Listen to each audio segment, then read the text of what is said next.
It was, I will say, overall, a good week. I would say so. Yeah. Yeah. I mean, besides you being sniffly, everything else in the week went pretty much according to plan. Yeah, other than this intro being recorded like a week late. But Well, there's that. you know. But, good things have been happening. Yeah. I like this movie a lot. It is. It's just a fun movie. Yeah. It maybe it's even better because we've had such a slump in little disappointments along the way. I don't last few. I don't want to say that because I think if we had been watching a lot of good movies, we would still feel the same about this movie. Well, I would feel the same about the movie, but I think the overall was like, oh, the feeling. It's like going to an ice cream tasting place. Okay. And you have 5 bowls of, sounded interesting, looked good. And you're like, and then you get to like Blue Moon at the end. It's still Blue Moon. But after that, it's like, thank you. Yeah. Yeah. I mean, there's been a lot going on this week, but I don't think we need to go through every little thing. No, that actually in tomorrow we'll be recording the next episode, so we can cover the week there. Indeed. Yeah. So, some good lessons. I mean, they're simple lessons. Yeah. Right. This isn't going to knock your script out of the park. The things we talk about. Right. But it is going to address comedy, simple comedy, and we go on a bit about what happened to this kind of comedy, clean comedy, just general funny stuff, right? Without sex jokes, without dirty jokes, without vulgarity, just completely vulgar, puerile situations. Yeah. The gross out humor. You don't have to be dirty to be funny. No. And this, it's just funny. Yeah. I'm just thinking about it. Well, should we dive into this bad boy? Yeah, let's do it. Let's go.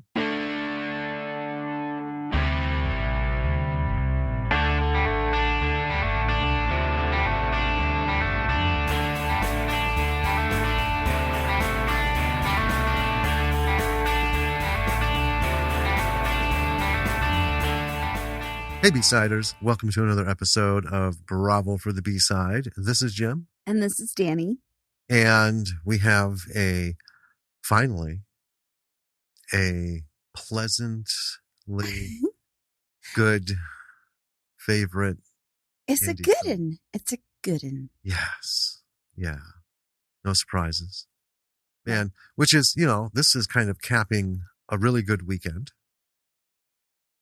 As you're sipping your beverage. My really good beverage. Well, yeah, that's just one more thing. So having some Death Wish coffee while we do this. It's been a while. Ooh. Yeah. We used to do it like exclusively. We did. It was a lot of Death Wish coffee. Well, we go through a lot of coffee and it became readily apparent that, on the budgetary bottom line sense, yeah, it was paying $80 every 2 weeks for coffee. Well, yeah. I mean, 3 Death Wish bags covers the 1 bag that, we can normally get and we enjoy. Yeah. We decided to treat ourselves. We had yesterday a bang up day. Thick and fantabulous day. Yeah. We did went to a local Comic-Con. Yes. The QuadCon. QuadCon, yes. Yeah, which was here in Madison yesterday and today. We didn't go today. They do sort of smallish local pop-up cons. Yeah, and so it was at the mall, and a couple dozen little vendor booths and stuff, mostly comics. Yeah, lots of comics, which is awesome. Some artists, some authors, and toys. Lots of toys. Oh God, lots of toys. Always the toys. Yeah, always the toys. But it was a lot of fun. It was a lot of fun. We got to talk to some folks, and that's one of the reasons to go is talking to the artists and the authors, and sometimes even just the comic vendors. So everyone walked away with a little something, of course. Oh, yeah. Yeah. Poor Lily, just surrounded by tens of thousands of dollars worth of anime stuff. She was so well behaved, though. Yeah. She wanted everything, but we were like, hey. Well, yeah. You've got to pick and choose because I want everything too. Right.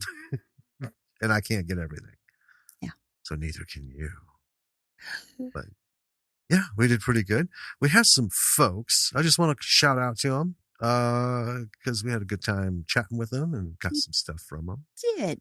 So WindArrow 3D, they do these wonderful 3D printing things.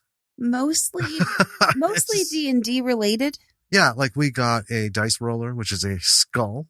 Yeah. Yeah, and we mostly got that because Lily does have a problem keeping her dice in her tray. It worked beautifully. It did. We didn't have one rogue die. No. And that's kind of, again, that's why we got it. But that was the other thing that made this, yesterday fantastic is we did the Comic-Con and then D&D. And we played D&D afterwards. And it was so fun because we both got to DM. Yeah, well, we'll come back to that. I got some art from Big Hair Illustrations. Yes. So you can look these up. Big Hair Illustrations on Instagram. And I got this wonderful Indiana Jones theme that he's doing. Yeah. Where he just takes like scenes, like one was The Riddles in the Dark with Bilbo and Gollum from The Hobbit. And the very top, Indiana Jones is falling through the ceiling. And the one I got, though, was Indiana Jones looting Scrooge McDuck's vault. And there's all these Easter egg things in there from all the movies and a corner of Han Solo frozen in carbonite. Yes. If you don't know what Han Solo frozen in carbonite looks like, you'd never know what that little corner thing was. But yeah, that was a lot of fun. We picked up a graphic novel series. Yeah, a whole bunch of them. And a couple extra books from C.J. Standall, and he's a local author. Used to teach at one of the high schools. Yeah, we had a nice conversation with CJ. Yeah, and a lot of cool stuff going on. And then you picked up some comics from Deep Well Studios. Yeah, so these guys are also local artists, and this was kind of their like COVID project, was these little comics that they did, and they were all based in their hometown in Stoughton, Wisconsin. And so the like buildings in the comics are all local buildings from that town. Right. And they let people like send in pictures of themselves running away from the like bunny kaiju that's in their comics. And the people got to be drawn in them, which was kind of cool. Oh, nice. Yeah, really nice guys. Well, I will put these links will be in the show notes, folks. It's funny because when we were talking to CJ, you had said that it's a shame we started this podcast just movies. I know. Because we have all these wonderful creatives that are not movie related. Yeah. Right? I mean, the wide and wonderful world of creatives obviously encompasses far more than just film. Right. Right. And we've talked about it before. Artists. I mean, there's like set designers, there's a lot of stuff, but it's all involved with film. Right. But a creative is a creative. And we've addressed people who are songwriters and, illustrators, authors, who aren't doing screenplays, who write for, like CJ writes the story for the comic, the graphic novel, hires and then artists hires an artist to do it. That's kind of why we're talking about them right now, because they are creatives, and they're doing what anyone else is doing. Every one of them. This is the after hours. Yeah. Like CJ, we gave him he wanted a card, so he listened to our podcast because he now has to commute for his day job. Right. And that's just the thing is day job. I know. Go to these Comic-Cons, and like I said, this wasn't huge. And I haven't gotten to, I was thinking of doing it today, but I just like to relax. But like tomorrow night, I'll do another BF McGillicuddy. And I'm gonna do Comic Cons as the topic. Oh yeah. Unless you go to like San Diego Comic Con where it's full of Hollywood stars and stuff, obviously their day job is the dream job. Yeah. But everyone else, indie filmmakers, even the folks who are like B movie, right? That's not their gig. They have day jobs, which is weird. Just really weird that tens of thousands of creatives, have to pound this out. And we've talked about like, Wormwood, Road of the Dead, 3 years on just weekends. All these, I mean, Anton with Space Trucker Bruce, that was like 2 years. It was more than that. Filming. It was like, 2 years filming and then he had to do 6 or 7 years editing. It was crazy. Yeah. Yeah. All these people, that's why we pick them for the lessons. Yeah. That's kind of what I was telling CJ. I'm like, it's, too many people, you go online and you think, man, I want to get sold. I want to be seen. Mm-hmm. So you end up landing, after going down the rabbit hole, you end up landing on a web page where they're like, hey, we're going to get you, show you how to do this and that and be seen and, get your scripts purchased and stuff. We're going to help you with your writing, blah, blah, blah, blah. And then you pay for it. And then what you get is here's 3 Oscar winning fucking scripts. Read them, emulate them. And that's kind of it. Yeah. And I'm so sick of that because most Oscar groupings I've never agreed with and I never thought were fantastic. The risk takers are the folks with the B movie. The studio gave them a little bit of money. Other than that, they're like, well, fuck it. I'm just going to do my thing. Right. Yeah. I mean, because they don't truly care enough to hound me. Yeah. Go ahead. Well, I was going to say, I think more often than not, the Oscar darlings are not so much. I'm not saying that they're not, talented and works of art in their own sense, but more often than not, it's not so much about the art as it is about the, just the Academy and the, the favors. Well, right. And they're all very commercially oriented. Yeah. And it's not to say there aren't some great fucking movies. Oh, yeah. Like Forrest Gump. I don't give a shit if it was A, B, C, D. Oh, it's a fantastic movie. QZ. Yeah, it's wonderful, no matter how you look at it. Yeah. And whether or not it had awards attached to it, it is what it is. But the real creative, I don't want to say cutting edge, walking the line or even crossing it, that's where indie film comes in. Some of it not fantastic. I mean, sometimes you cross the line and, well, there's a lesson there. Don't do it again. Sure. Or do something, differently. But overall, just the number of folks who just, drive forward with all this, the writing, the directing, the editing, trying to do the best they can, effects and stuff, no budget, low budget shit. Yeah.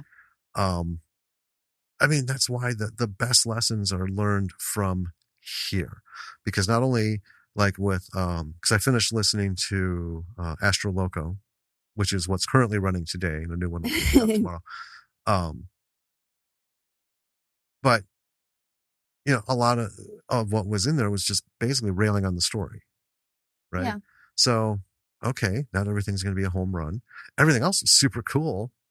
Oh, yeah. I mean, the performances and stuff and, anyway, that just, going to these conventions and seeing other creatives in other fields doing the same thing. I mean, they're indie as well. Oh yeah, absolutely. They're indie artists. It's like, 100%. The gentleman I was talking to with, big hair illustrations, he said, just do it after work and when I have the time and, and it's just sad that so much creativity is just fucking shelved because, we got to pay bills. Well, we got to do stuff. Yeah. And as a society, we just don't put monetary value on art. Not anymore. In the way that we should. I always go through these things thinking, but for, the age of patrons, Yeah. right? Whenever that vanished, all these people would be gainfully employed with a monthly stipend, living in a little house on the edge of an estate, right? Right. Being taken care of to do their thing, because there was a time, it was fashionable for the wealthy to do it, but most of them did it because it made sense. You're putting something into the world in some sort of art form that is ultimately going to make everything better. Yeah. The more art we surround ourselves with, and the more ideas and conceptualizations that we see people come up with in visual or audio, formats or written word, it's just when you're exposed to something like that, you can't help it. Your brain expands a little bit. Like, oh, this is a different way of perceiving it, and that will stick with you forever, and that will help your stuff. Yes. Right? You'd be like, oh no, wait a minute. Oh, yeah, I remember this thing. So if I look at it through that lens, is there something I can do to make it better? Is there a different way of doing this that would be more interesting? Anyway, it was a lot of fun. It's always educational. Love meeting people, and we got to have fun. Lily even was chatting it up. She found a kid who was an anime freak like her, and they were just going at it for quite a while. Yeah, quite a while. Yeah, we wandered off to like the next section over, and she was still there. Yeah. But after the comic convention, we came home. We did like a double header of D&D, which is the first time ever. We did. It was really interesting. Yeah. So we finished up we were able to finally finish our play test. Yeah, the play test of the module that I wrote. Everyone seemed to have enjoyed it. Yeah. We had a little discussion after, and, it gave some notes. Yeah. But overall was fantastic. And then we got to switch gears and went back to your campaign. Yes. Which, is we left at a pretty important point to do this playtesting. So we were all very anxious to get back into that as well. And that was, our usual 6 p.m. to 2 a.m. run. Right. And we got a lot done, and it was a lot of fun. A lot of housekeeping. Yeah. I mean, getting back into a new campaign, I think, or not a new but getting back into a campaign that you have paused, like I think that housekeeping and a little bit of downtime and kind of what we did a little less intense was like a good way to just ease back into it. Yeah. Yeah. Because, where we left off this time, Jesus Christ, it's going to be some stuff. I like to throw little things like that at you guys at the end. Oh, I know. I think it's fun. And that's where we're going to stop. Fuck me. Okay. Well, cliffhangers. Yeah. Well, in the spirit of all this fun stuff, this week we have a movie that we've enjoyed. Have some things to talk about. It. Why don't we get rolling? And you can tell us what this bad boy is. Yeah. So this movie, usually we tell you where you can watch these movies. I don't actually know if this is on any streaming services, and it might be difficult to get a hold of. I just want to put that out there. That is true. Because it's a kind of oddball little movie that we just happen to have the DVD of. Yes. But it is called The Gods Must Be Crazy. It was made in 1980, written and directed by Jamie Hughes, starring, I want to say, Nihao? Or Ni-cho? It's, ow. Okay. It's as close as I can get to it. Okay. Marius Wares and Sandra Prinsloo. It was rated PG. This is a family-friendly movie. Yeah. So here's the plot. It is a comic allegory about a traveling bushman who encounters modern civilization and its stranger aspects including a clumsy scientist and a band of revolutionaries. That's fair. I think, though, the original, I mean, it played, I mean, you watch the trailer. Yeah. Right? And you can see it's about a Coke bottle. Yeah. I mean, they're pretty blunt about it in the trailer. And that's kind of the whole thing is, you know, a Coke bottle oh my God, a Coke bottle falls out of the sky. Mm-hmm. Affects this village in a negative way after a while. And this Bushman decides, all right, getting rid of this. Right. And goes on a journey. Yep. To do so. Yeah, it's an odd and interesting and fun little film. It is. You have a note here. I have a couple in my head that I wanted to get out to. So I don't want it. I am terrible at saying this name. So ow. I can't get that popping. Okay. Well, so he was paid less than $2,000 for his role as Key. Even though the film grossed over $200 million worldwide. Mm-hmm. So before his death in 2003, Jamie Hughes gave him $20,000 and a monthly stipend. Right. And he actually, in later films, because he was in later films, mm-hmm. did like kind of negotiate up with his salary because he wanted to be able to provide for his family. He had 3 wives, I think, and, you know, a lot of kids, and was like, hey, I'm yeah.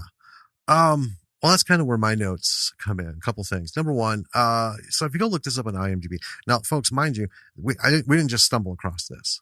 No. Right. I saw this in the theater when it was released. Right. And it wasn't like a worldwide release, but at the time, Madison had some indie theaters. Right. So I saw this in 1980, and I've seen it many times since. Had the VHS and had the DVD before those vanished off the face of the earth. You know, you read the things like in IMDb now. There are people who are like all over this thing. I mean, most of them are positive, but then there are people like, oh, this is racist and this and that. And I just want to make a comment on that. Number one. So the style of comedy in this film is basic, just general buffoonery. Yeah, it's... Now, if you have a marginalized ethnicity in a movie that is performing general buffoonery, but everybody else is also, it's not racist. You know, it just isn't. Everyone is acting the same level of stupid because it's the same level of comedy.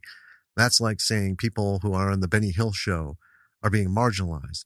No, he's the star and creator, and he's the one who chiefly makes himself look like an idiot. Right. You know? I mean, it's very much like, who was the guy who smashed watermelons? What was his name? Gallagher. Yeah, it's very much in that sort of physical. Yeah, it's interesting because this is like the precursor to Ryan Coogler doing film, right? This was a South African film, and there wasn't much of an industry, which is why it did its money worldwide. It did, you know, bupkis in South Africa. And I just, it just bugs me. It just, the lack of depth that people have in their perception and processing of things. And they just like snap judgment stuff that to me makes them look like idiots. Right. But if you have a revolutionary / terrorist group in a comedy and you play them to absolute extremes to make fun of them, which I will say this, rightfully so. Yeah. Right. That it is what it is. Yeah. Right. You know, we mock shit all the time. Anyway, but this whole thing about the pay, this is a lesson I want to talk about before we get into the movie, before I start talking about it, is this is an example. Independent film is the worst at exploiting people. Yes. It is a long, dark, unpleasant history. And all I can say, folks, is don't fucking be part of it. They deliberately paid this guy next to nothing. They did. They deliberately exploited him. Because he was literally a bushman. Yeah. right? Now, they didn't live as they show them in the movie, even though there still are bush people who choose to live that way. Yeah. Right? With no modern anything. And they're doing just fine. But the majority have been brought into the fringes of civilization, if not fully immersed in it. Yeah. Right? But they knew, had no concept of the scale of money. Right. Right? And now, granted, it's an indie film, and they may not have had much money. Right. In the beginning, because we didn't get that information. But here's the relevant point. So when we were talking to the guys for Revenge of Zoe, right? One of the things that Jeffrey Notkin said was that they were all, because he came in late, right? He found out about it. He's like, I want to get in on this. And they're like, yeah, come on in. But he said they were very generous on the back end, which is kind of how indie film works, right? You do these fundraisers and shit and campaigns to get money to make the movie. And making the movie doesn't usually involve paying people what they're worth. Not in very small indie films. No. It often involves maybe giving them some money. A lot of times it involves not anyone getting paid. It's all going into production and post. Right. And then you hope that on the back end. And then on the back end, when you hit the circuits and stuff and you hit these festivals and more people want your film in a festival, and then you get cuts of that when they're from the showings. And then when that happens, all I can say is, folks, don't be a fuckhead. Yeah. All right. You're the creator of this film. That's like captain of the ship. You come last. Yeah. All right. The only reason your shit is in a festival being screened is because of all the fucking hard work everybody else put into it as well. Pay them first. Your reward will come when you can do a second film behind the success of this first one to actually get financing. Then you can reward yourself with some pay. Just like starting a corporation. Good CEO never fucking pays themselves. Pays the people who are making the boat float. You know what I mean? Because this did become a huge thing. That's why this happened in making the payment and stuff. Just, I guess that's like the golden lesson ever. Pay your people. If you can't pay them up front, pay them on the back end. If your shit's making money, pay them what you know they're worth. And if you're making $200 million, and that's over a long period of time, right? It wasn't like in 1980 it made 200 million. Well, no. It took a little while.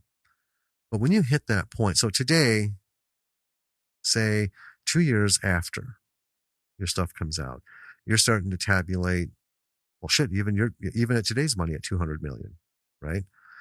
You should be able to pay every person on that film rate. Well, yeah. Okay. Not indie film, what I can afford. You should be paying them rate. Yeah. All right. Because it's all their hard work that got this to where it is. So please consider that when you're moving forward. There is going to be a time to pay the piper. And, and also upfront, don't fuck people upfront. Right. Right. If you've got money to pay them, give them the fucking money. At least be honest with them. It'd be like us signing on an artist to illustrate, the graphic novel and say, so we did this fundraiser. I could give you 15 grand, but I'm not going to give you anything. And let's see what it sells. And then what I can give you off that back end. That's just dickery at the highest level, So that's kind of the thing. The two things I wanted to say. One, it's a fucking spoof film. Everybody's made to look like an idiot. Nobody's picking on anybody. Right. Grow the fuck up. And number two, filmmakers, don't fuck your people. Just don't. If you can't pay them up front, and most people in indie get it. This is a freebie, right? We've had many people say, I can't ask more of them. They're already fucking working weekends. their weekends, taking their time to do my shit for free. I'm not going to ask more of them. Right. Yeah. But on the back end, if you can, man, pay it out. Pay them for their stuff. Right. You know. Anyway, we got something to talk about. Do you want to start talking about this movie? As soon as I have some coffee. Okay. God, that's good. It is good. All right. So we open with a zoom into the Kalahari Desert from space. Very 80s. Oh, yeah. And then we have this nature show style narration. I'm just, spoiler, that's what made this movie.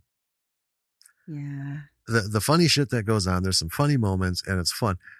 But throughout the whole thing is this narrator. And for people who are, well, basically my age and can remember all the nature shows that were on in the 70s, everything from Jacques Cousteau to Mutual of Omaha's Wild Kingdom, and the narrations that went with it was fucking hilarious. Oh, yeah. Right? I mean, even back then, you're just kind of like, it's a little exuberant, friend. But having that attached in this fashion was wonderful. So we're introduced to what are referred to as the little people of the Kalahari, the Bushmen. Right. And they're called that because from an average height perspective, they are very, very small. Right. Right. We learn that they can get water, from the waterless desert, find food that no one else can. Explains that they kind of live in a paradise of sorts in isolation from civilization. And they make note of every now and again, they hear these rumblings in the sky. They think it's the gods' stomachs. Right. Rumbling. And it's, high flying planes. And their language is based heavily on the clicking sounds made with the tongue. And another quick segue. I tried so hard after seeing this movie for the first time, because I was 11. I'm like, I want to try and do that. 40 years later, you just heard me try and do it. I can't, but I think that is the most amazing language. It is really fascinating. And it's that, I can't get that hard pop click anymore either. So, yeah. And well, they do it with, like when you have like a brain freeze and you take the back of your tongue, roll it up against the soft part of the palate. That's where the click comes from. I can't even. Yeah. And, it's just like click, click, click, click, click, click. It's, but I mean, when you grow up with it, everything forms to make, those sounds and stuff. But yeah, I used to just torture myself all the time. Okay. Tonight's the night. I'm going to do it. Ugh, sounds terrible. But I love the language. That's another thing that made me fall in love with this film is it's a beautiful language and one that was really not often heard. Now I had heard it before this in some like National Geographic documentaries and stuff, but, when it's given to you as like part of a movie, you're like, ooh, I want to do that. Yeah. So we see how they hunt and live, how in tune they are with nature, and how the community is put over possession. As a side note, again, multiple tribes in Africa don't have a concept of ownership. Well, they don't even have it in their language, to possess. My underwear, my shoes. You can't translate to say that because they don't have that concept, which I think, ideally is pretty cool. Anyway, so we cut 600 miles south to a major city and we have the narrator still going. We get shots of like crowds, traffic, cars, houses, some jabroni who drives his car out of his driveway, like 50 feet down the road to his mailbox and then backs up to his garage. Yeah, I think it's a woman actually who's doing that. Yeah. Okay. And hair curlers. And then we just get a complete rundown on just how civilization is just absolute shit. The funniest thing is a breakdown. I didn't write it all out, but as a breakdown of the workday. Right. When it 8:30 is the time to look busy. Yeah, 8:30 is the time to look busy. At 10:00, it's okay to not look busy. But by 10:1 or 10:15, it's time to look busy again.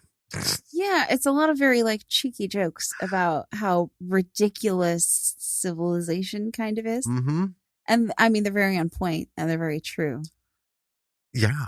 And it's like strongly resembling the jokes that like are made in Hitchhiker's Guide to the Galaxy a lot. Yeah. When we first saw this, well, when you first saw it with me, you made those comparisons, and every time they remind you. It's just this very dry, cheeky humor. Yeah. Yeah. You know? Well, it's like British humor's first cousin. Yeah. I mean, even though it's like German Dutch history, it's culturally very similar in terms of their humor and stuff. So through all this, we finally get like planted into something happening. A reporter is talking to her editor about a story. Her name is Kate. She's presented with a story in Botswana about teachers. And then we get the rundown of breaks, work breaks, lunch. And she's sitting at lunch and this woman goes, "I'm sorry. Is the noise in my head bothering you?" And that's when Kate's like, "All right, time to do the Botswana thing and go teach." So we cut back to the Kalahari. And there's a man in a plane above the desert finishing off a Coke bottle. And he tosses it out the window. And it lands near the tribe of Bushmen. And one of them finds it. And this is our boy Key. Mm-hmm. And they've never seen anything like this in their whole lives. And so they're marveling over it. Wondering why the gods sent it. Because the gods only send useful things. Mm-hmm. So they find all kinds of uses for it. Like curing thongs and snakeskin and making music and like crushing roots and stuff. It's very useful. But it starts causing problems because they can't, there's only one of it. They can't share it. It's not like the other things that they have, right? Mm-hmm. So people start getting jealous about it, fighting over it, getting violent. And eventually Key gets kind of tired of this. So he tries sending it back to the gods by just like chucking it up in the air. And it falls down and it hits his daughter. Yeah. Just kind of beans her on the head. So he carries it away and buries it, but it ends up coming back to them through a series of cute little things. A hyena digs it up. Mm-hmm. And then a warthog chases the hyena who drops the bottle. And then one of the kids finds it and brings it back to the village. Yeah. He's like, "Ah!" So they have a family meeting about it. Well, like a community meeting. And they decide that it's an evil thing. And they don't know why the gods sent it, but someone has to take it to the end of the earth so they can give it back to the gods. And so it's going to be Key who does this. So he starts his journey the next day. And then we kind of cut away to 200 miles north. Trouble is brewing. There is a rebellion uprising. And I love how the rebels are portrayed in this and that they're like a bunch of idiots. Yeah. And this is where the very like Three Stooges humor really comes in. Yeah. There's a bunch of rebels. They go into a government building. They clumsily shoot up the place. It's just a fracas. It's like, it seems like it's making light of the things, but it really isn't. We learned the leader of the rebels is Sam Bohan. Samboha. Boha. And he finds out via radio report that they didn't actually like kill the people that he wanted them to kill. So he's upset about that. So we also have the president who they tried to shoot up. trying to find out information from the rebels. And it seems like he's going to throw him out of a helicopter. Yes. Right? So he kicks him out, and the helicopter hasn't actually left the ground. So the guy just falls like 2 feet and ends up, spilling his secrets. And it's just, I mean, I don't want to like go through the whole, everything that happens in every detail. Oh yeah, no. But like the ineptitude of kind of everyone involved in this situation is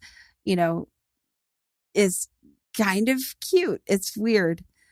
And I think they do this because it is a way to keep the lighthearted tone of the film kind of throughout. Right.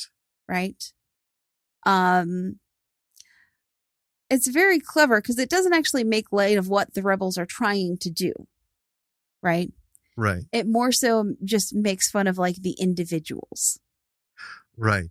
I will say, I think, and I always thought, I didn't think this when I first saw it, but as I got a little older and, came to understand the history of what was going on, mm-hmm. I think it had a lot more to do with they were making fun of the cause, because there was a period on the continent of Africa that within every country there were revolutions and nobody could define why. Right. Right. It's like, well, this particular gentleman in charge of the country is actually fighting to do everything for the people. His government is trying real hard. But then there's some dude in the military who's like, I don't like this because I'm not in charge. Right. Right. So there's all these revolutions. And, on the world stage, people are like, well, what is the point? I don't know who to root for. I mean, was this guy an asshole? No, he was fine. So then why is this guy trying to take him down? Because he wants power. Well, then you got a guy who is an asshole. And these guys are like, well, let's take him down. And you're like, well, are they any better? It was just so chaotic. Yeah. And closer to home, we had the same thing in Central America. We had some governments that were awful and rightfully had revolutions, but also just had revolutions for no real reason. Yeah. Right? That we could, like, how is this better? Yeah. So I think that's kind of what it was to bring this storyline, because they never talk about what his deal is. Mm-hmm. Right? Samboja is he's just the guy in charge. Yeah. Of this revolution. He doesn't actually seem to have a real goal as far as what he wants to do. No, I think he just wants to be the big pickle. Yeah. But meanwhile, Key is on his trek. He sees some things. He sees like a wildebeest herd. He has a conversation with a baboon who takes his bottle for a little bit. I love that one so much. He's go ahead. So he did some hunting. Yeah. And while he's doing his bit, right, this baboon comes up, takes the bottle, runs up to a tree. And the whole thing is, the baboon is taking, I can't do that voice. It's just such a unique. The narrator explaining. Yeah. The bamboo is, takes it up to a tree. Key, tries to reason with it. And after discussing it with him for a long time, and it shows like this, he's been at it for like 2 hours. Right. Just continuously talking to this baboon on what a bad idea it is to have this evil thing. Right. And then the baboon just like drops like, oh, fuck this. I got to get out of here. And then he ends it with Keith, and Keith told him that was a very good decision. Yes. It was a very good decision you made. Right. So then we're back with the reporter who was planning to go to Botswana. She's on her way, essentially. And then we're introduced to a guy who is, he seems to be kind of an explorer type dude. Mm-hmm. He's taking care of an elephant and taking stool samples from it. Mm-hmm. And he goes back to his station where there's a mechanic working on a truck and just like bitching about it the whole time. Oh my God. Yeah, it's the best. Hilariously. So our explorer guy is doing tests on the elephant stool, and then a reverend rides up on a horse, and he works with the school. He's supposed to go and meet the new school teacher. So we're like, oh, aha. right? Yeah. So Kate is, Yeah. that's her deal. But they need a way to get there, which is maybe a little bit of a of a to do. The Yes. mechanic says the truck should make it. He also has a name for this truck. He calls it the Antichrist. Yes. So in order to start the truck, they have to use a horse and all of their own personal, like, person power. Yes. To drag this truck so that they can get it going in order to start it. To bump start it. Yeah. And I love this truck. And Lily was fascinated by this thing too. This is, I think it's a late 60s Land Rover. Mm-hmm. But so the thing with the Antichrist is they just redid the engine. So the rings, new rings. So it's going to be a bitch to start. That's why they had to bump start it. And to do something, he had to take the handbrake off, the emergency brake. You know, I mean, he had that laundry list of. Oh, yeah. I mean, he goes through it so fast that you're just like, okay. Yeah. Don't let it stop. Don't let it stall because it'll be a bitch to start. Don't get stuck. Yeah. You know, keep, take it out of gear, but you don't have an emergency brake or a parking brake or whatever you want to call it. And keep it idling. Yeah. So our explorer guy is going to go and pick up the school teacher because the Reverend can't. And he's nervous about it because he's not good at talking to women. Right. So they finally get it started and he drives off. So Kate, in the meantime, has arrived in a semi nearby village, mm-hmm. right? And then hops on a bus. And I love these buses. These buses have been running in Africa from the time that wheels and engines met. You know, so all of her shit's like hurled up onto the roof, and she gets on the bus. The scientist is driving across the open desert, and then we cut to Kate. She's dropped off alongside of a road, alone. And that's the thing, is the driver of the bus knows, like, quote, where the bus stops are. Right. I mean, there's no signs or anything, right? But he knows where in the road, next to what tree is this is where I let people off, and this is where people know to come get them. Mm-hmm. So she's, dropped off there. And then the scientist, this is one of the best parts of this fucking movie, has to deal with opening a gate, right? So he has to deal with this as the truck is idling and sputtering along on its own. And then, that one's pretty good. Like, he puts it in first gear, and it's just going, pup, pup, pup, pup, pup, pup. He quick outruns it, opens up the gate, lets the truck through, closes the gate, catches up with the truck, hops in, hits second gear, and off he goes. Then comes to another gate, and this one's on a fucking hill. So he tries it again, but then it reaches that point where there's not enough oomph. So it starts to roll backwards, and there's no handbrake. So again, he tries again and again to put a rock under the tire, and it keeps rolling over it. He eventually finds success. Yeah, they do this little kind of like conceit in this movie that is one of the oldest conceits in film that you can do to make physical comedy funnier, which is they do this very simple thing. Here's what they do. Mm-hmm. They speed up the reel. Yep. And we were just talking about that in Blue World Order. Right. How it's not funny or cool when you do that to make your cars look like a DeLorean is going 100 miles an hour through the desert, right? On a bumpy road. Right. That just looks stupid. But it is funny when it's a guy running after a car. Yeah. It's very Benny Hill, and it's funny as shit. You can even just hear the music. They didn't play the music, but you can always hear the music. Mm-hmm. Oh my God. So, and then at one point he's speeding along, and he just like bolts off the road to avoid two rhinos who are just like hanging out. Mm-hmm. He gets bogged down in mud. He's just having a hell of a time with this fucking truck. Meanwhile, we see Kate just sitting on the side of the road, reading a book. And then we cut to Samboha and crew. They pull up to this small market on their getaway, and to rob it. And there's this old man sitting with this ancient sewing machine An old sewing. singer, yeah. Yeah, just sitting on the deck of the store. He's deaf, apparently. So they're yelling at him to, get on the ground, and he just keeps sewing. Some boha shoots at him, shoots the spool off the thing, and the guy's like, what the hell just happened? So he just bends down, gets another one, right? Threads it, and just keeps going through this whole thing. Yeah. Anyway, then Samboha and his crew are off. Finally, Kate's ride arrives. There's more parking issues. Andrew is the scientist, and he introduces himself. Kate is kind of baffled. Yeah. He's just sort of, he's talking like he's having a stroke. He's just not making any sense to her. But they're off. And I love this. It's just these little things that crack me up. They stop at this gas station on the way back.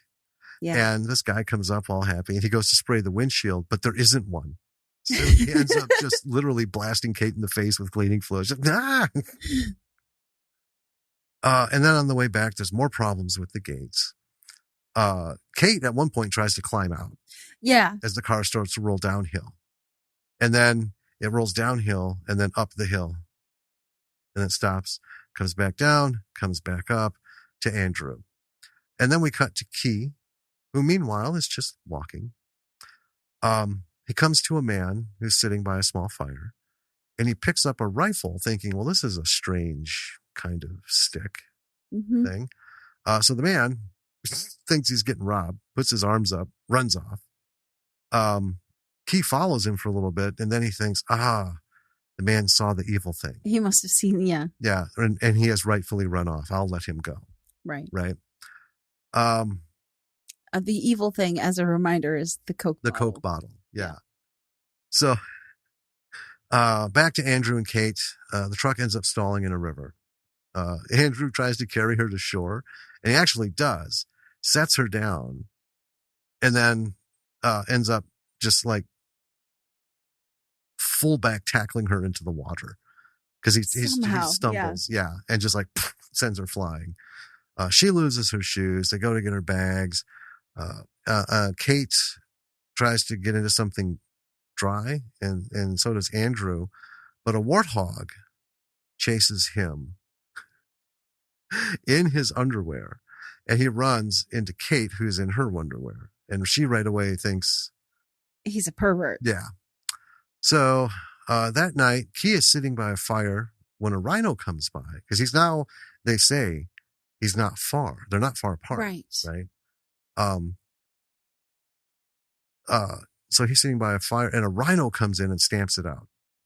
I love this because the narrator explains that the rhino is the self-appointed fire prevention officer. Yeah, the self-appointed fire prevention officer of the Kalahari. And then the rhino runs off, right? Yeah, and you can, and Key is, you can tell he's whatever as close to swearing as could be. He's just not happy with, I got to make another fire. So Kate and Andrew are eating by their fire. And what was it? Andrew does something.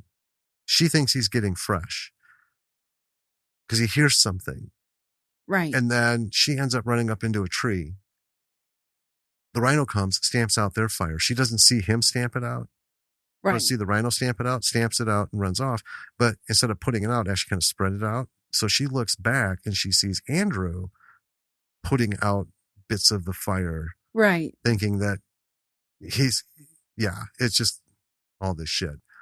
So then he makes another fire to prove that rhino stomped them out, but it doesn't come. No. Like, it must be too far. Yeah, he's not endearing himself to her at all. Like everything he's trying is just going wrong. Well, and he can't explain himself to any degree. No. So we get morning. Kia's walking. Samboha's people are storming through a border gate. Military cashes through and destroys the guardhouse. Andrew decides to use a winch on the front of the truck to get it out of the water. Right. Which makes sense. Yeah. So he loops it around a giant branch and a giant tree. Kate is changing again, and she gets caught in these weird pricklies. Yeah. calls out. He goes to try and help her and ends up spending a lot of time doing that. So the truck does get crapped out of the water and then starts climbing the rope up towards the tree branch. Right. So then as he's kind of dealing with that, Key comes across the teacher, and he thinks that she is the strangest person, the ugliest person he's ever seen. Yeah. But he thinks that she might be a god because she's wearing weird clothes and like she's just a very strange looking person. So he tries to give her back to the bottle so he can go home. And then Andrew comes back and the mechanic ends up coming, and the mechanic actually speaks the language of the Bushman language, yes. And he tries to explain, I don't want this. I want, I came to throw it away. And the mechanic doesn't quite understand like the reasons behind it. Well, he doesn't explain. He doesn't give them like this fell from the sky and this and that. He's just like, here. I don't want this anymore. Take this. I don't want this anymore.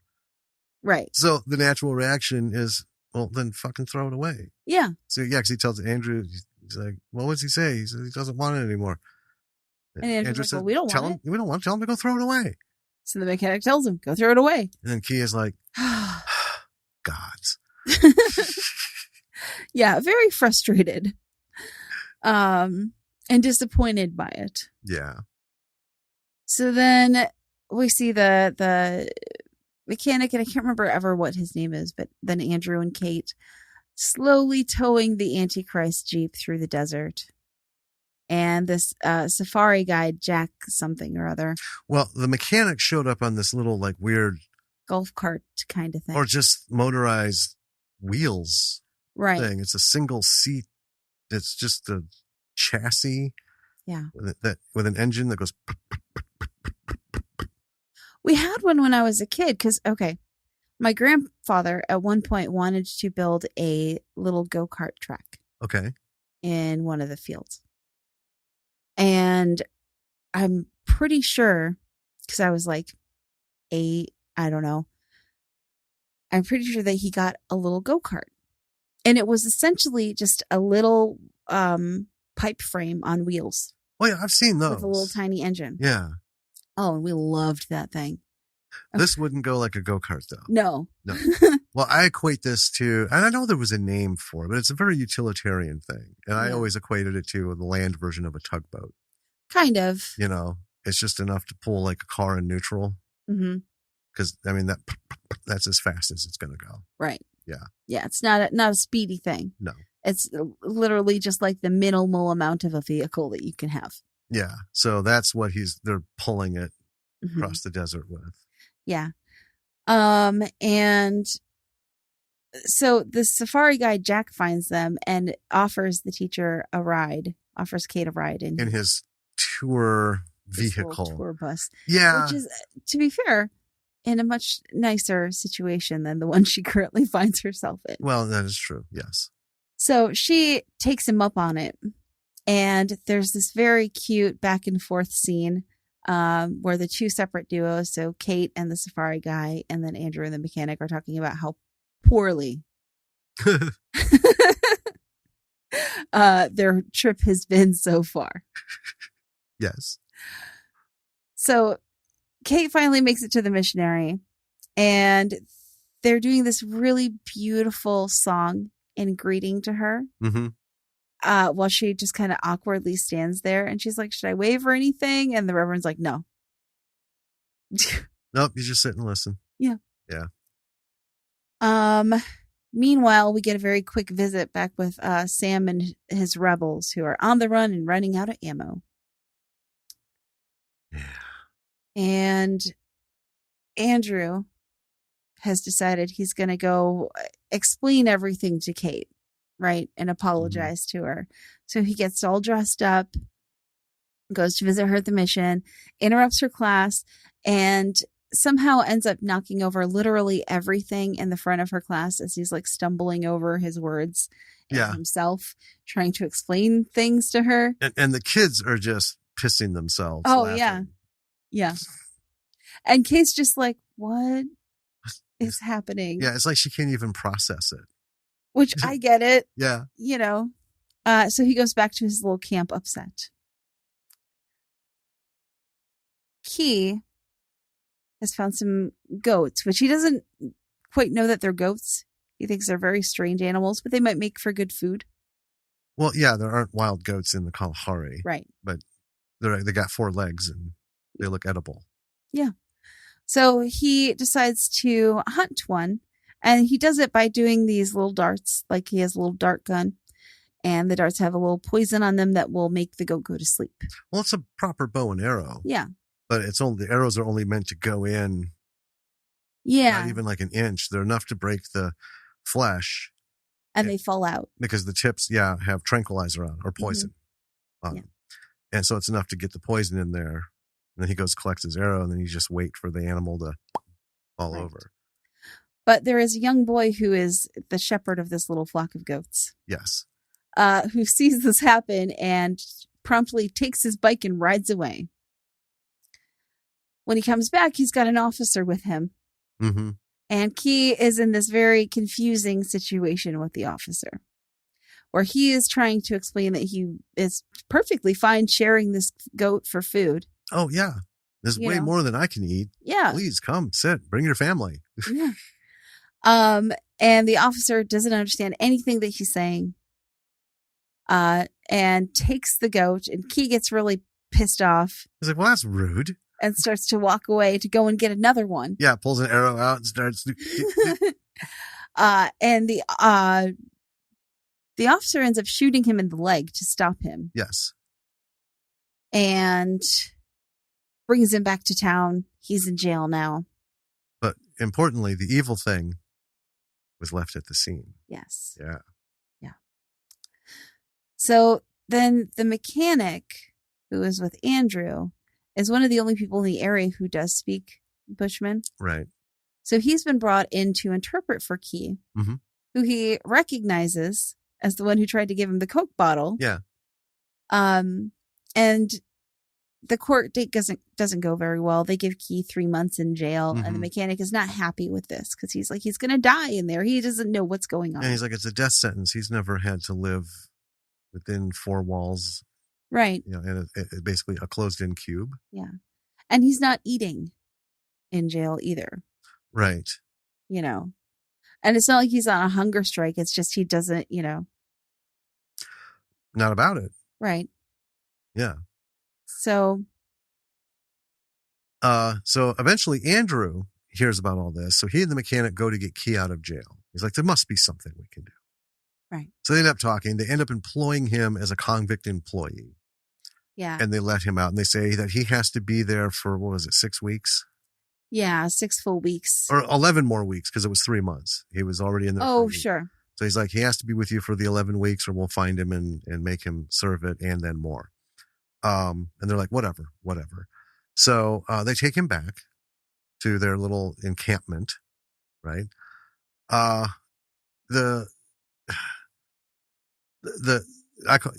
His name is Jack, but I call him the tour douchebag. Oh, sure. Right? So douchebag Jack comes to ask for Key's help finding something a tourist lost. And I thought, what kind of a dick. Right? So anyway, at the same time, Samboja and his men are raiding the school that Kate's working at, taking her and the kids hostage. Mm-hmm. So the cops show up. There's a bunch of shit that goes on. Samboja makes them ultimately drop their weapons, and then he takes off on foot with the hostages. Gives them illicit demands. Yeah, like between from where they are and the certain place, he wants everyone then cleared out. He doesn't want a human being, and he wants supplies left every 20 miles. Mm-hmm. Eventually, Andrew Key and the mechanic cross paths with Samboja. So I did like a quick summary on this. Yeah, very quick. There's a lot. Yeah. They send Key in when Samboja is resting. They dress him up as one of the kids because one of the kids ends up running off. Well, Sam tells her to go up and try and wave down. Well, yeah, the teacher's bitching at him, saying these fucking kids can't go 20 miles, right? Because one kid's like, her feet are about to fall off. So he calls this older girl and says, go up to the top of that hill. Wave your hands until an army helicopter or somebody finds you and tell them Samboja was wrong. I want supplies left every 10 miles now. Mm-hmm. So she goes off and does it and then runs into Andrew and Key and the mechanic who are out counting a herd. Right. Right. So then they finally catch what's going on, send Key in with her headwear and outer robe. And they give him a small needle and a makeshift bow to shoot the rebels with, tranquilizers. Yeah. Yeah. Andrew's elephant tranquilizers. So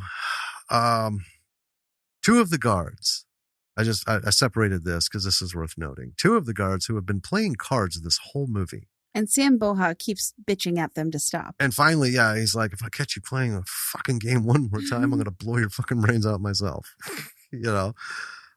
They've walked off to play cards. Mm-hmm. So Key sneaks in and actually tranquilizes everybody, including Samboja, except these two guards. Right. Because nobody saw them. Yeah, they had snuck off before Andrew found out, and they used a telescope to count them and all that shit. So anyway, we have a shootout. Kate and the kids run off to a ravine. Andrew and the mechanic show up. Key, who was taught to drive a truck by the mechanic earlier. Yes. Right? Because he's like, there's nothing else to do. We don't have any actual work for him. Right. Runs back to the truck, starts it to drive back to Andrew, only he's got it in reverse. And he never really got to the gear changing bit. Yeah, he does explain that to the mechanic, and the mechanic's like, just whatever gear you're in, man. So he ends up jumping on the hood, crouching over with the steering wheel, and just letting the car. And I had to explain this to Lily. We're almost to the end, but I got to explain this. Because a lot of people who don't know about these old manual transmission vehicles don't know this. These old, like this Range Rover, you start it up, pop it into first gear, let out the clutch, that motherfucker will run until it either hits something. Yeah, it'll go. Yeah, or it runs out of gas. And in reverse is basically first gear reversed. Yeah. Right? It's not a high gear. You're not going to go 1,000 miles an hour in reverse. Same thing. You let the clutch out, right? It's going to hit. It's just going to keep going. Mm-hmm. And the idle is enough to keep it going. You don't have to hit the gas. So anyway, he jumps on the hood because of this, bends over to grab the steering wheel, facing the other direction, and is steering this truck, obviously sped up to look like it's going, almost full bore. But it's wonderful. So ultimately what happens is the cops show up with Jack the tour douchebag. He makes it like he saved the day. Right. They try to... Andrew looks like an idiot because he's lost control of the Jeep. So Andrew has to go and grab it to stop it from running over the kids. And he looks like an idiot. Yeah, he looks like, even though he and the mechanic have, and Key have worked to actively put disarm everybody down and then disarm the last two. Right. Yeah. So when they show up, Key, we get to the point where Key is leaving. Mm-hmm. It's 11 weeks or up. They're trying to pay him. And he's like, well, I don't know what to do with that. And the mechanic's trying to explain to Andrew, he doesn't understand money. He's like, yeah, but just explain to him he has to take it. Right. Then he can do whatever he wants with it. So Key does, he takes it, and a little while later you see him just drop it on the ground. Right. So he goes back to where the goat thing happened to find the evil thing, continue his quest to get rid of that. Andrew goes to see Kate. Kate knows his role in everything. And they end up getting together, right? She knows he's actually a decent guy. He's just a dipshit around women. Key finds the end of the earth and gets rid of the evil thing. Yes. And then goes home to his family, and we see him reunite with his kids. They've missed him terribly, and he's just happy to be back. And then all is well. Yes. And that is pretty much the sum of The Gods Must Be Crazy. Yes. So, a fun movie. Yes. With some lessons. I think so. Why don't you tell us what you got? Okay. Well, my first one, and I kind of gave a little bit of thought to this, but not maybe a whole lot. I don't know. Just something that occurred to me. Okay. Physical comedy is one of those things that I think you just either can or can't. In terms of like performing it? Right. Yes. Like it's I think there are a lot of things that you can learn to do really well with practice. Mm-hmm. And perhaps physical comedy is one. I mean, I think it's something you can get better at with practice. But I think if you're a person who just doesn't do it well, then don't. I I think it has to do with, if you're going to do this level of physical comedy, you really have to watch the silent films. Yeah, because this does harken back to like Buster Keaton, Charlie Chaplin, Harold Lloyd, where what made it work were there weren't stuntmen for every little thing. Right. You have to, Andrew, right? Yeah, falls in the mud. I mean, does all this face stuff. plants. This isn't like he falls and they cut away quick, where he's falling on a cushion and they zoom in. No, it's all happening. He has to run. He has to chase this fucking truck. He has to jump in and out of it. There's a danger element. I mean, it looks simple. There is. It's a moving vehicle. I mean, a pratfall is a difficult thing to pull off. It is. And, more often than not, twice, 3, 4, maybe 5 times, you have to do it to get the right take. But I agree. You have to commit everything about yourself. Yes. To pull it off. Because otherwise it looks like a Hollywood version of, we're paying this guy $225 million to be in this movie. There's no fucking way we're going to let him, even fall an inch. We're going to show him like lean forward 2 inches, and then we're going to cut to a stunt man. Right. Right. And then we'll lay him down on the floor nicely and then cut to him. Yeah. You don't get to do that if you really want to pull this off. And that is what makes it work. Yeah, it is. They did know how to do it. Yes, they did. And then the other thing I wanted to talk about was tone. This movie has a really great example of like very consistent tone throughout the whole film. Yes. There are precious few moments where everything dies down. The level comes down enough where you can be like, mm-hmm. And then it's right back up again. Yeah. It's all go, go, go, go, go. Especially with Sam Boha. Yeah. This guy's constantly on the fucking run. So this shit is fast and furious. Yeah. Cut into all this other stuff. Yeah. But while it's funny, there are also like plenty of moments in it where you're like, oh, fuck this guy. Oh, yeah.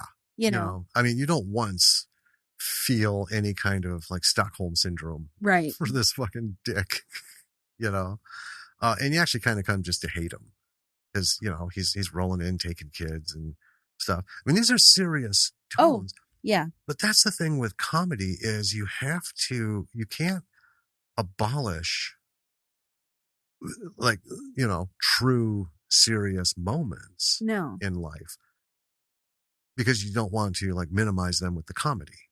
Right. Right.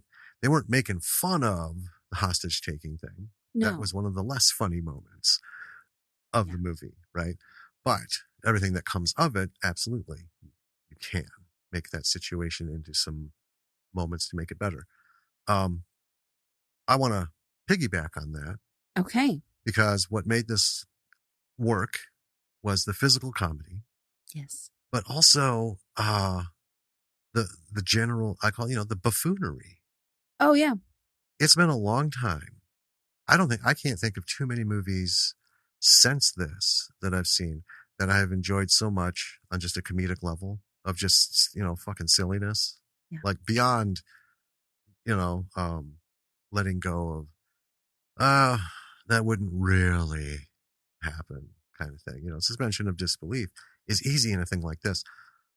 But every time I see it, it makes me think how, for the last 20, 30, well, since this movie, especially in the 80s, it's like they took every National Lampoon movie, like, and then American Pie, and then a handful of Cheech and Chong movies, mashed them all together, did the math, found the lowest common denominator that all of them share, and they took that lowest common denominator and raised that to be like the high bar. Sure.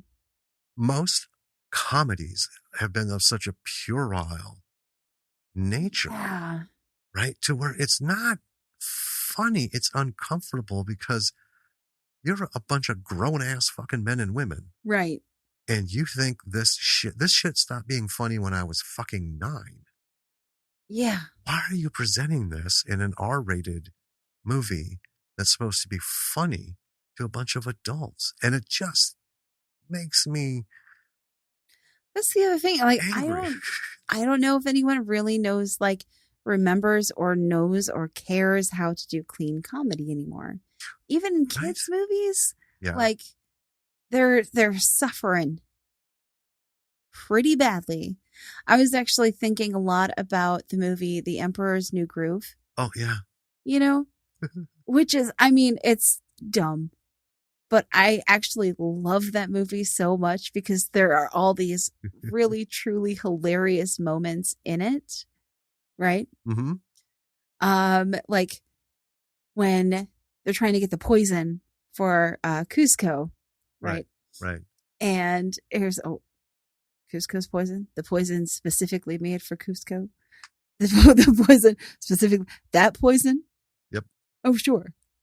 Or, you know, just all these like very goofy moments in it. And that was in the 90s, right? Yeah. Was it in the 90s? I think it was late 90s, probably. And it was pretty clean. I think there were a couple of like slightly adult moments in it that went over kids' heads, but for the most part, like it was pretty clean. And you just don't get that kind of thing. You don't. And we've talked about it before. I'm not like an elitist intellectual type person. Right. Right. I love my just bone stupid funny comedies. Right. Yeah. I will go back to watching silent films or Three Stooges or Marx Brothers. I love that shit.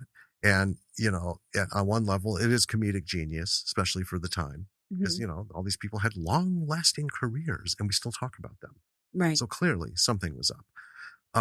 But, you know, for the most part, it's like, you know, this movie isn't going to expand my horizons at all. It's not going to do anything but make me fucking chuckle at just basic stuff.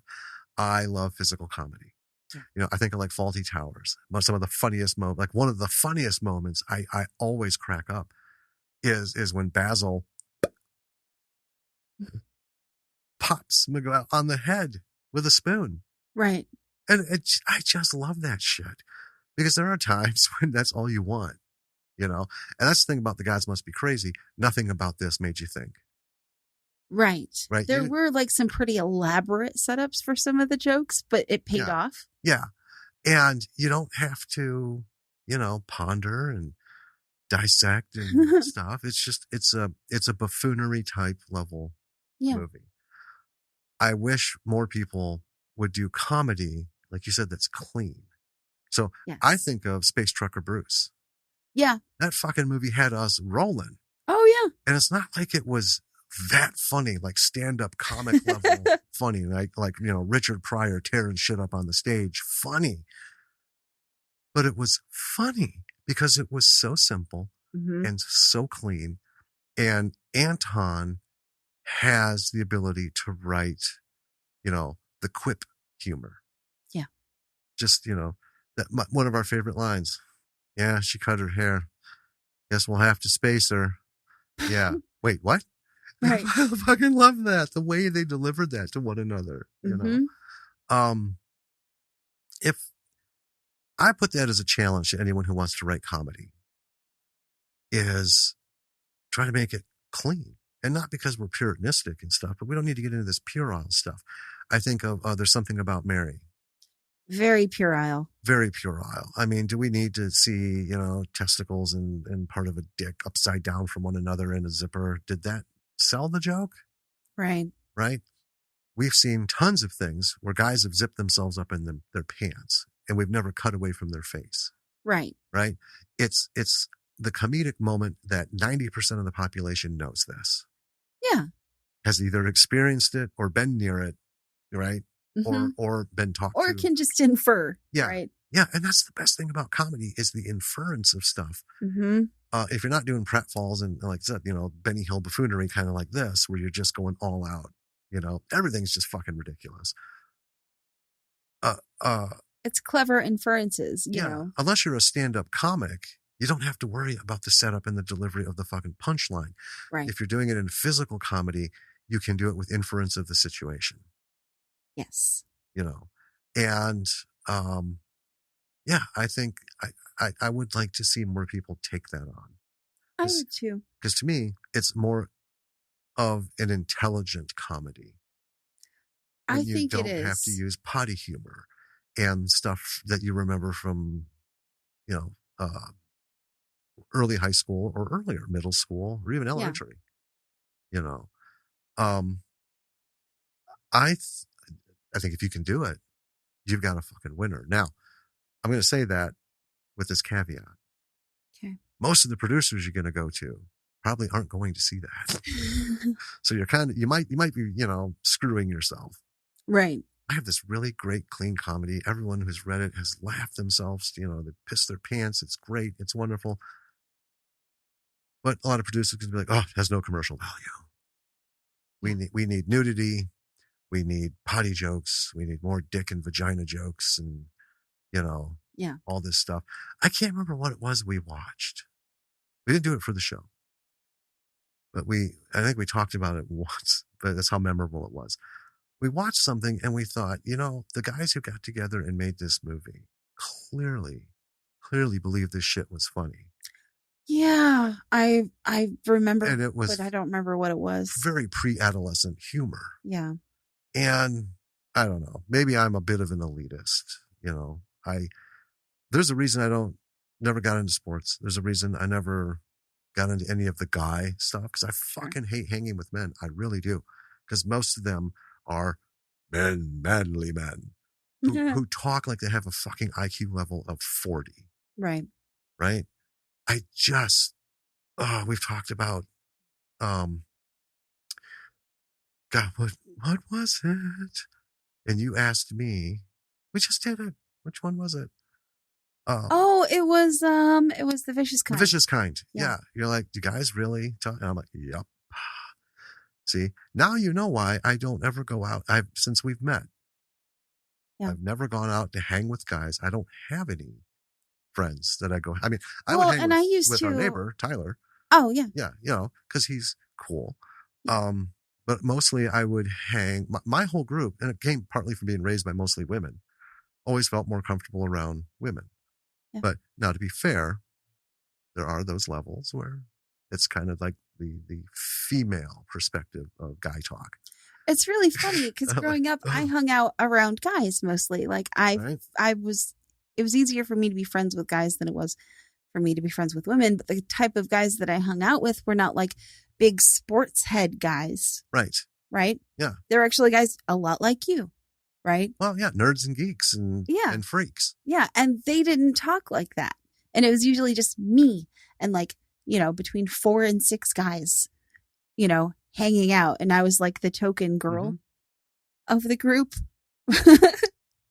Right. I get it. But they didn't talk like that. And so, I mean, I grew up, I guess, kind of naively sheltered in such a way in that like the guys that I hung out with were not like normal guys. Right. Well, and here's a funny thing. So nothing related to any of this at all, but since we're talking about it, but it does have a little bit. I can bring it around because I'm good at that. So follow me, if you will. I listen. So most of my working experience has been with women. Mm-hmm. And that's always been the most comfortable, right?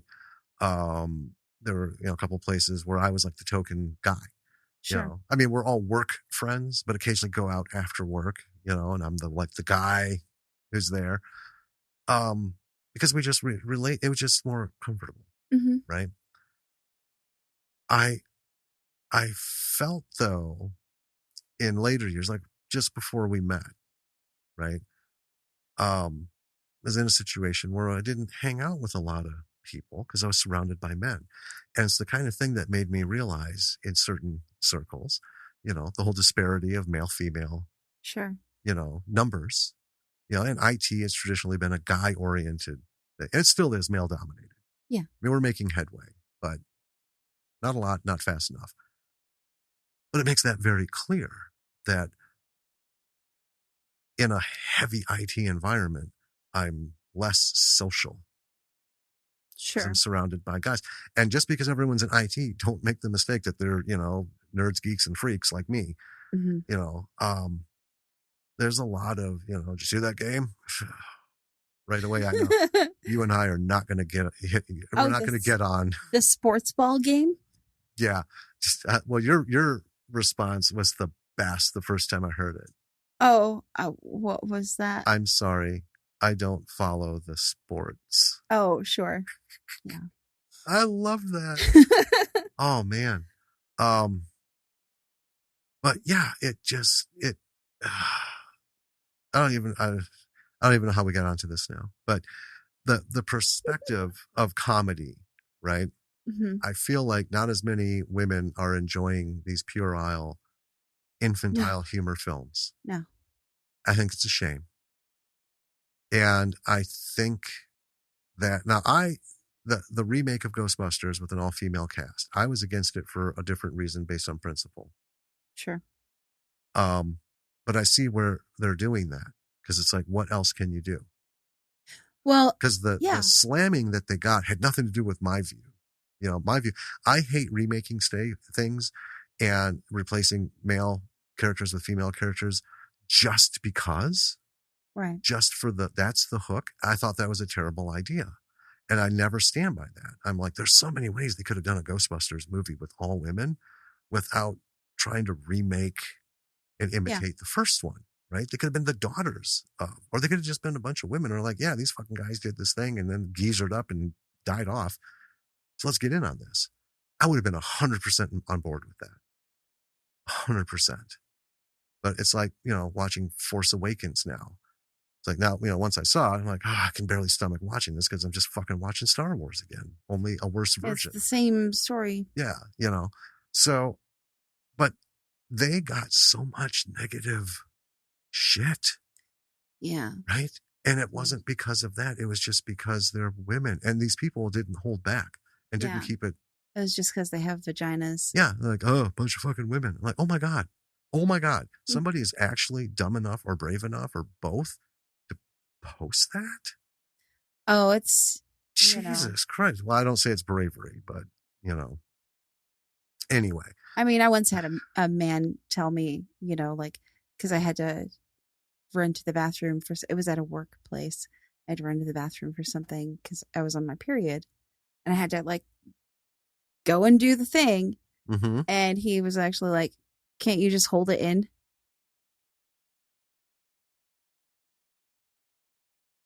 That's what I'm talking about. And I was like, I had no idea what to say. I'm just going to go ahead and say this. So, people who write scripts and have these far out, unlikable characters on purpose. Yeah. Right. They are mocked to the extreme because it really isn't hard to do because that's how the general level of stupidity is, when it comes to sexism. Yeah. And, the male perspective isn't great.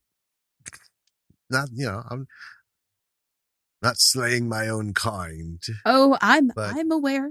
I mean, there's plenty of people who can get the job done. Yeah. And not offend anybody. But yeah, bringing this all back around, I think, this is why we need more women in filmmaking. Yeah. And, not just writing the scripts, but doing the projects and showing us what comedy can be. You know what I mean? Yeah. It would be fun. I think there is a huge market for coming back to this movie for clean comedy. My laptop keeps going to sleep. There's a huge market for clean comedy and no one filling it. I believe so. Yeah. I think remember a couple episodes ago, I said, we're the ones who steer the industry. Yeah. We were talking about how producers like, hey, this is what's hot now. You got to write for what's hot now. Bullshit. Someone will write something. Someone will be like, oh, that's a pretty good idea. Produce it. People will see it. And then everyone wants to do the same thing. Yeah. So we as the creators steer the industry. Don't buy into that bullshit. I'm so sick of what's hot now. All right. Because by the time you get around to going through all the gates and doors and hoops and shit, then the fucking fad is gone. Right. So you've wasted everybody's time, including your own. If you're successful and you have these connections, and if we were at a point where we could make a phone call and by tomorrow afternoon have 4 directors lined up for a fucking script that we did because it's in the moment. Sure. Fine. That's how it works in that small, super tiny elite group. But for the industry as a whole, you don't fucking kid yourself. Right? Kickoff is at 10 o'clock. You're not going to get there till like 4 p.m. And by that time, nobody gives a shit. Yeah. Right. So, yeah, I would like to see more female, perspective comedies. They're taking, and clean, without getting into dick jokes and vagina spiders and, yeah, I mean, I will say I have hung out with women also, and here's something that probably won't surprise you. Women can be just as vulgar as men. Oh, yeah. And that's what I was saying is, right? I've been with women who is the equivalent of the male locker room. And it's not so much the vulgarity. It's just because we can be pretty vulgar. Oh, sure. Right. But I could pump out we did, Baking in Chaos.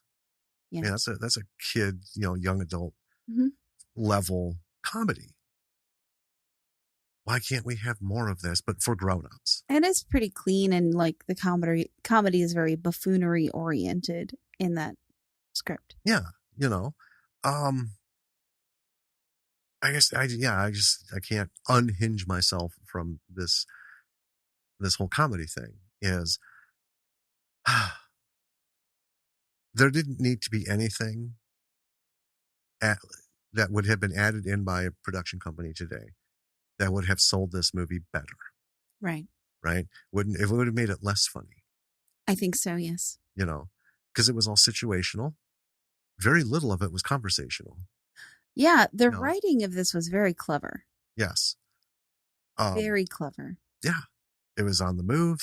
It was high-paced, good tempo.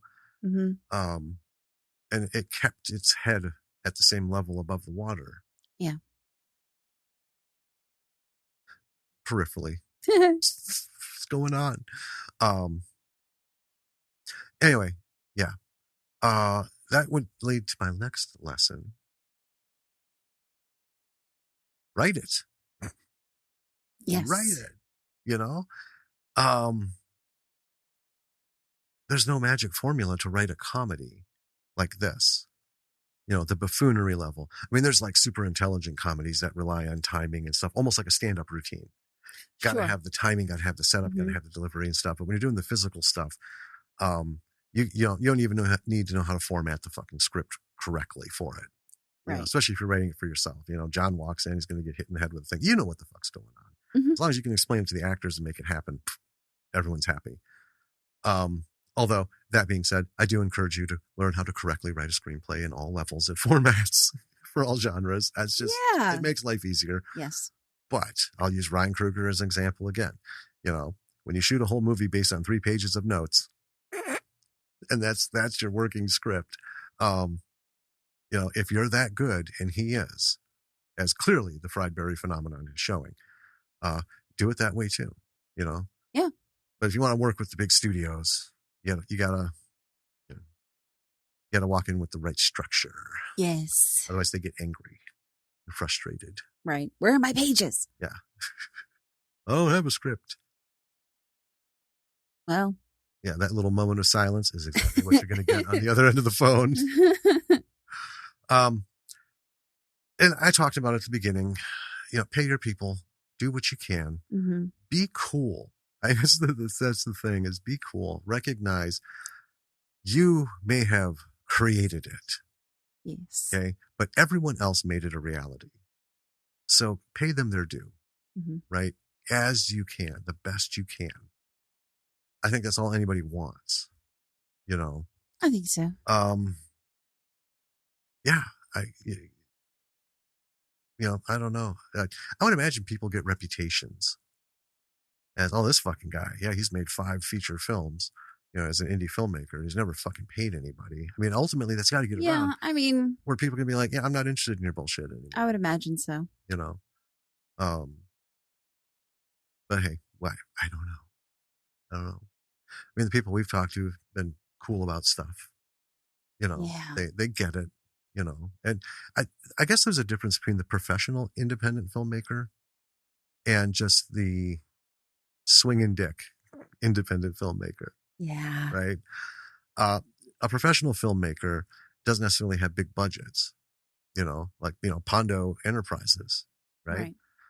Revenge of Zoe. They're very proud to have said that to be able to say they paid everyone something. Yeah. And, and Cliff, I wouldn't know what to do with $40,000 for a fucking movie. I'm working with like 1,500. Yeah. And I can make something. But they're still professionals because they understand the business. They understand the sacrifices and efforts that people put in to make their project. Yes. Because really, when it all comes down to it, as a filmmaker, it's just your whim, right? You just want to make a thing. Yeah. And ultimately, the whole world in general doesn't much give a shit what you want to do. Mm-hmm. They want to see what you can do. But the people who are there with you, acting, bringing your script to life, putting your sets together, shooting your shit, helping you edit, whatever, they believe in you enough to give up their time to, you want to do this thing? I would like to be a part of it. Let's do this. Just be good to them, for shit's sake. Anyone who helps in any way. Yeah. Give them some credit too. That's the other thing. I really don't have too many more lessons. It's just a fun movie. It is a fun one. I have one more. Oh, well, absolutely. Please. So I think one thing that this movie does that made it as successful as it is was that it pulled in unique perspectives. Yes. Right? Before this movie came out, there were not, really any or many fictional films having to do with the Bushmen. That is true. Like I said, my only exposure was some limited documentary stuff on National Geographic and other documentaries that weren't even about the Bushmen. Right. They just were part of the broader thing. So yeah, this was kind of revelatory to me. Like, well, this whole thing is about a Bushman. Right. Wicked. And you can learn things from it, and you take it with a grain of salt, obviously, because it is a work of fiction. Mm-hmm. But it can, I don't know, I think unique perspectives are something that, from a commercial standpoint, actually help you sell films really well. Right. Oh, absolutely. And I guess that's part of the thing in the lessons too, is don't be afraid to use a fictionalized version of a group as long as it's not derogatory. Well, yeah. So let's go back to the Bushman thing, right? A lot of people were saying, they're making it seem like all the Bushmen live out in the middle of nowhere. Da, da, da. No. They're taking it and they're kind of like, they're exaggerating it for the movie, this particular situation. But we know as a fact.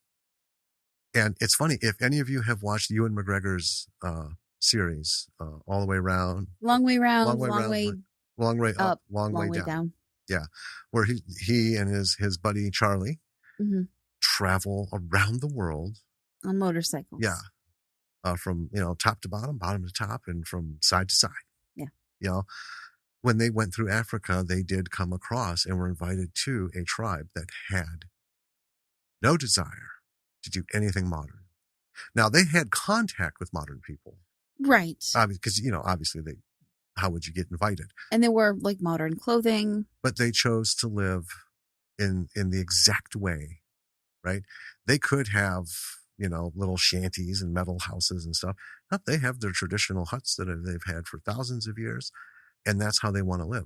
Now, there are tribes of Bushmen who like to live like that. And there are tribes throughout countries all throughout Africa that do choose to continue to live like that. Yeah. So it's not mocking anyone.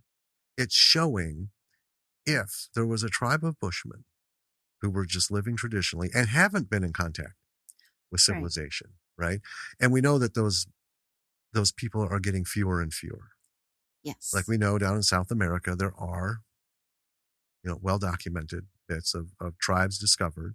And they even have a government organization. Right. That's like, okay, well, so you took a picture of them from a plane, keep the fuck away. Yeah. And now we're going to set up a perimeter and Yeah. keep people the fuck out. Leave these people alone.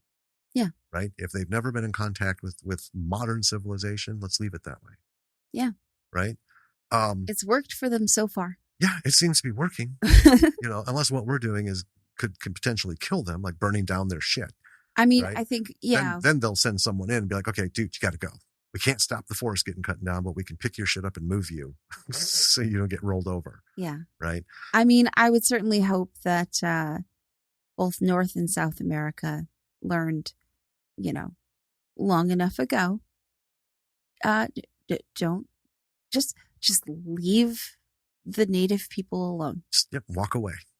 Right. Just walk away. Because we didn't do that. Right? No, well, because as a European-based, right, population, there was always this compulsion to bring them out of this savagery and civilize them, and that has destroyed, more lives than it has ever helped. And yeah, we all know that. Yeah. But the thing about this movie is, like you said, you may learn something. Now, they did take actual, practices of the Bushmen, how they get water, where they know how to find food. Now, this doesn't justify it as an educational thing. No. Right? Because there are other things. But that's the thing is, I will never be able to view this as they mocked them. Like, no, they exaggerated a circumstance and for the film. Yeah. And I don't think it was embarrassing to any Bushman. It's like, well, God, that's actually, I'm jealous. Growing up, I'm like, I always thought back to it, I'm like, God, can you imagine being in a place where everyone was working together and you didn't have to, do all the shit that we do. Yeah. And if you could just get by. And that was kind of the perspective of the film, I felt, as well. Well, yeah, because the contrast that they bam, slammed us into like Johannesburg or wherever it was supposed to be with, fucking bumper to bumper traffic and people just going crazy and the whole time and work thing and how and they did it from almost like not fully, but kind of like with a Bushman's perspective. If they had had this presented to them, this is how they would repeat it back. So you have to look busy and then you can stop looking busy for a little bit. And then you have to look busy again. And then this busy in this part of your life, you have to have a second life where you do other busy things, but not the same. That is how absolutely fucking stupid the situation we've developed for ourselves has become. Yes. So kudos, modern civilization. Jesus Christ. But yeah, I mean, kind of back to my thing is unique perspectives. It doesn't necessarily have to be Bushmen. Right. But, there are plenty of people with very unique perspectives in the world that stories can be told about. And you can even just make up unique perspectives for your works of fiction and art. Robin Williams' film, Moscow on the Hudson. Sure. From way back.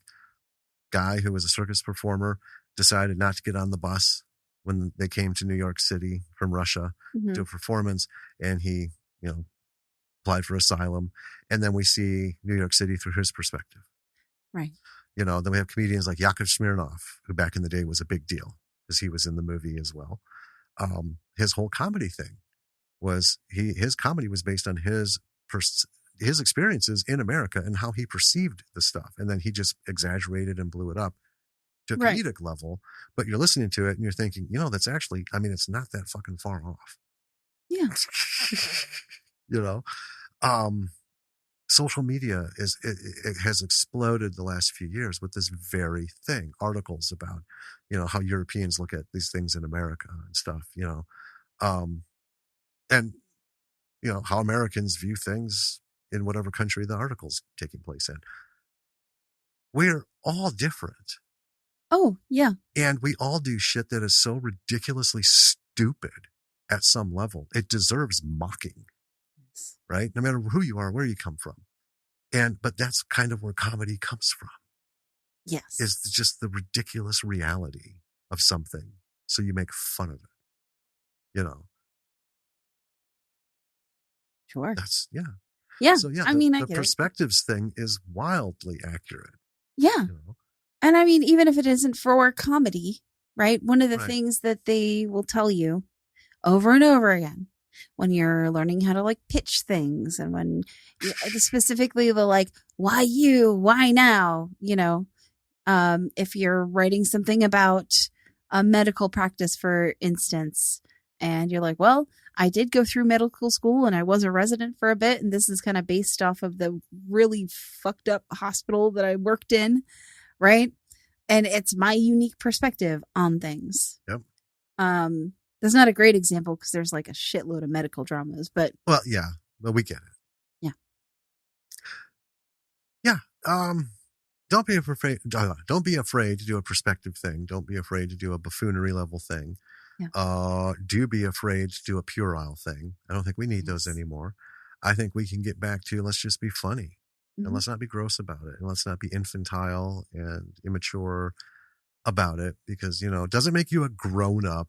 That doesn't make me uncomfortable, and I can talk about penises and vaginas or dicks and pussies. I can call them either and be comfortable. How about you not talk about any of them and then be funny about something else? Yeah. Right. That's cool. Yeah. I think that's more difficult. I think our funniest moments when we play D&D, and we have a lot of them, ones where we all just about wet ourselves, right? None of them are puerile things. No. We occasionally make somewhat puerile jokes, but we keep it relatively clean because Lily plays with us. Well, yeah. But, but almost all of the ones are just these like situational things, and someone says a thing that is only relevant to that particular situation. Yeah. Right. And it just, boom. Like, you still crack up and Lily still cracks up when we bring up we spoke with our eyes. Threats were made. I know. That was fucking hilarious. You were so serious about that. Absolutely. Yeah. But it sounded hilarious. Oh my God. Anyway, I think that wraps up the lessons for this bad boy. I think so. I think just get out there, do the stuff. Let's try and make some comedies that don't have to do with pie fucking or, getting stoned or high and losing your shit. And, let's raise the bar and go after it. Yes. Anyway. So, we have a website. We do have a website. It's www.lordsofvisceralproductions.com. Yes, it is. I didn't trip over that once. Not Suck it. Once. Yeah. Everything is there. Go check it out. Podcast stuff, BF McGillicuddy stuff, other stuff, all of our links, platforms, social media, everything. Etc. Check out your local cons. Yeah, and check out the guys we mentioned, not guys, but the people we mentioned at the beginning of this episode. And those, again, I'm going to put links in the show notes for that. I mean, obviously it's going to be 2 weeks past it, but still, I mean, it's not like they only make and sell shit at the con. Yeah. Right. They're doing this as their secondhand gig, and would like to eventually, like every other creative, make this their main gig. Yeah. So support them, support the local folks, go to these smaller cons, go to these like smaller festivals, like the Shriek Fest, kind of thing. Go to meet people, but also go to meet the local people. Yeah. And hopefully we'll be able to do more and more of these. Yes. We all know why things have been slowed down, but hopefully it'll get better. Hopefully. And we can do more of the social stuff. So, support your folks. Check these guys out in the show notes. See what they've got.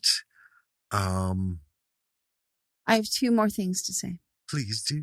So I did, throughout the course of the show, look up whether or not you can stream The Gods Must Be Crazy on any streaming service. Oh, yeah. You cannot.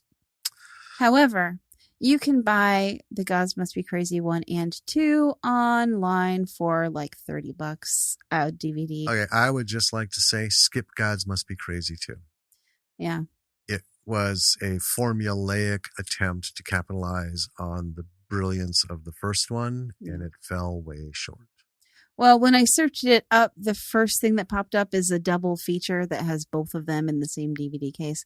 Oh, and I mean, that's like fine. The same price as just one or the other, which is interesting to me, but whatever. Second thing, completely unrelated. Yeah. Hey. Hey. Do you like weird soda? Oh, yeah. Are you into weird soda? Of course. You know this weird soda? It's not weird, actually, but it is, we're in our neck of the woods. Rather hard to come by. Yes. It is the national soft drink of Peru, Inca Kola. Yes. We are not sponsored by Inca Kola. No, we are not. I wish we were, because we would take our pay in Inca Kola. Absolutely. That is another element that made this weekend fucking outstanding. I know. So, Inca Kola, you can't generally find it. It was difficult to find in its heyday. It was difficult to find originally when we could find it at local odd and end grocery stores, like the Mexican grocery stores or the Asian grocery stores. Right. We were served it in a Peruvian restaurant, a really small one. Yes. Had, oh my God, such wonderful food. They, of course, folded and disappeared a long time ago. There, but they're gone now. Yeah, and they served us this thing like Inca Kola, and what came out was not what we were expecting. No. We were expecting Coca-Cola that had some sort of we were expecting like a brown beverage. Right, kind of like a Mexican Coke or something. Yeah, or like a Dr. Peppery take on something. They brought out this lime yellowish green. Yeah. Looked like Mountain Dew light. And smelled like nothing we've ever smelled before and tasted like nothing we've ever tasted before. It reminds you of bubblegum, reminds me of kind of Blue Moon ice cream, reminded Tyler of like banana and creams, like a cream soda cream flavor. Yeah. It is so good. Anyway. It's excellent. My excellent wife sleuthed her way through online order stuff and through Amazon, found someone who was selling a fucking case for a somewhat reasonable price. Yeah, for like $1.25 a can. Yeah, which is more reasonable. It is. It's really reasonable. I mean, because I've looked and I found 2 liters for like $16, and I'm like, oh. Yeah. Well, at some point, all this shit vanished. Right. Yeah, they stopped carrying it in our. And then we found out that they stopped for some reason. We never got the reason behind it. They stopped shipping it up. In Peru, they just quit exporting it as a major export.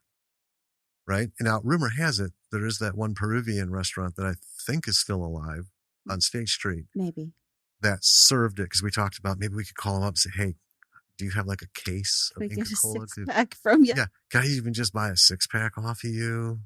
Instead of coming in and having, because we did go in and eat and they had it. Yeah. And we were like, I don't even give a shit what the food is. I just want the fucking Inca Kola. The food actually, honestly, wasn't great, but we didn't care because it was Inca Kola. Yeah. That's why we didn't go back for food. We were like, maybe we could just get the cola.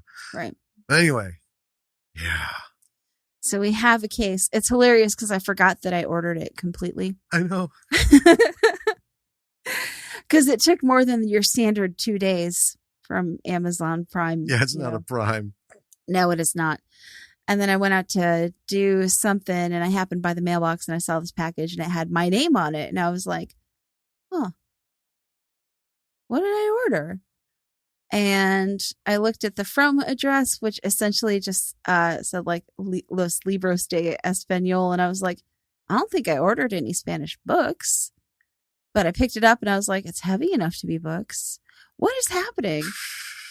I started carrying it back and then I realized like it clicked with me. I was like, oh yeah. Yeah. This is a good day. So my Inca Kola is here. all the way from fucking Peru, this magical beverage has appeared. Yes. And we are on zombie apocalypse level supply Rationing. Yes. We're not going to drink it with dinner. No. Because it shouldn't be consumed with food. It shouldn't be a utilitarian thing.